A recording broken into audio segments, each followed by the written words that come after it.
नमस्कार। आज असारको 15 र हाम्रो कार्यक्रमको 6औं श्रृङ्खलामा हजुरहरूलाई हार्दिक स्वागत छ। अभिवादन हुन्छ। दही चिउरा खाने दिनको शुभकामना छ र धान दिवस रोपाई दिवसको पनि शुभकामना छ।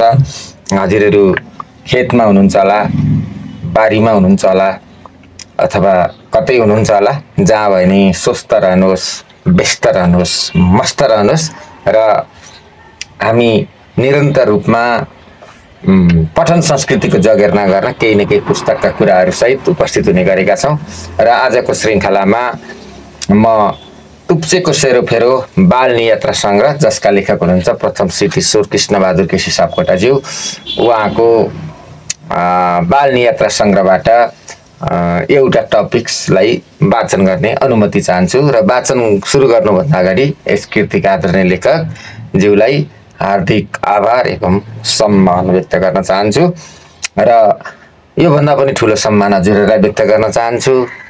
सुन्नेलाई सुनको माला, भन्नेलाई फुलको माला, हजुरहरूलाई हृदय त सुनको हार टक्र्याउँछु।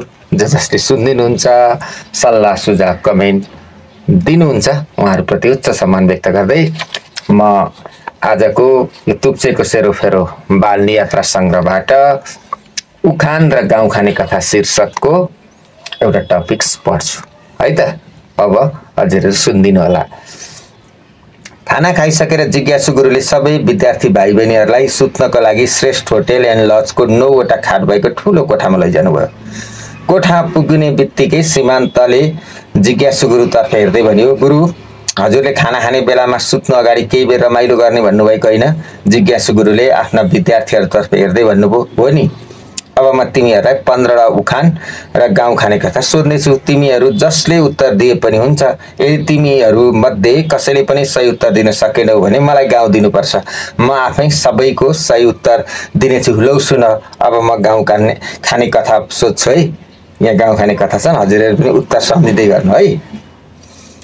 के न्यु पाऊ कनिका बुक्याउ के हो? हुने बिरुवाको चिल्लो पात, नहुने बिरुवाको खस्रो पात के हो?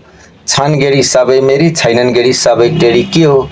हुने हार दैव नटार के हो? एउटा हातले एकैचोटि दुईवटै गोठको भकारो सोरेको के हो? ओल्लो घरको नरे पल्लो घरमा सरे के हो? जता पायो ओराली उतै मन बराली क्या हो?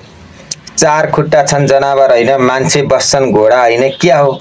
मन चोर्न सिपालु ती राति राति आउँछिन्, उज्यालो हुन नपाउँदै कुन्नी कता जान्छन् क्या हो? इनारको पानी बुलबुल्ती आउने, नखान मिल्ने न पिउन मिल्ने क्या हो?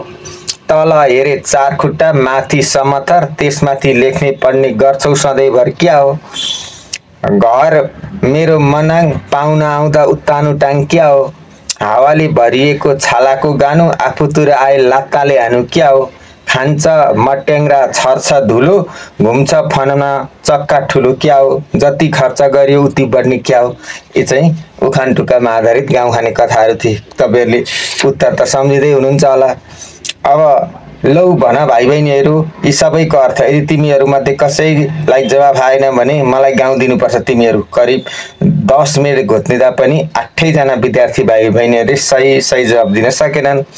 सबै विद्यार्थीहरू एकै स्वरमा भने, गुरु, हामीलाई उत्तर आएन।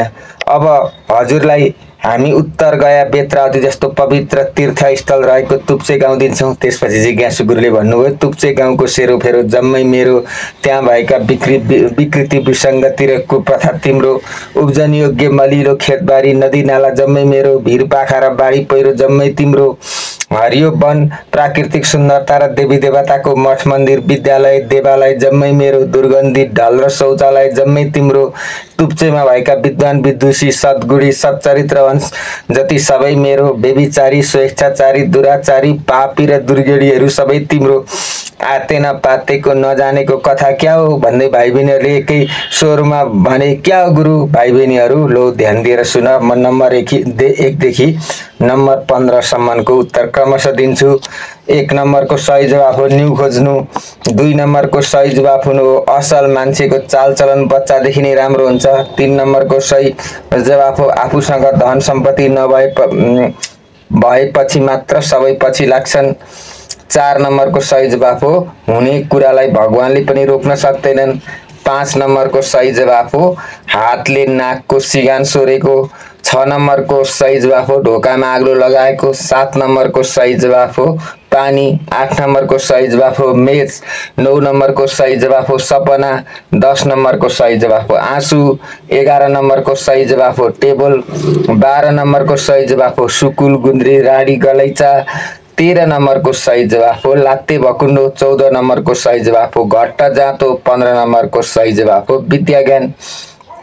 जिज्ञासी गुरुले सबै विद्यार्थीलाई हेर्दै भन्नुभयो बुझ्यौ त तिमीहरूले? सबै विद्यार्थीहरूले एकसाथ जवाब दिए बुझ्यौ गुरु।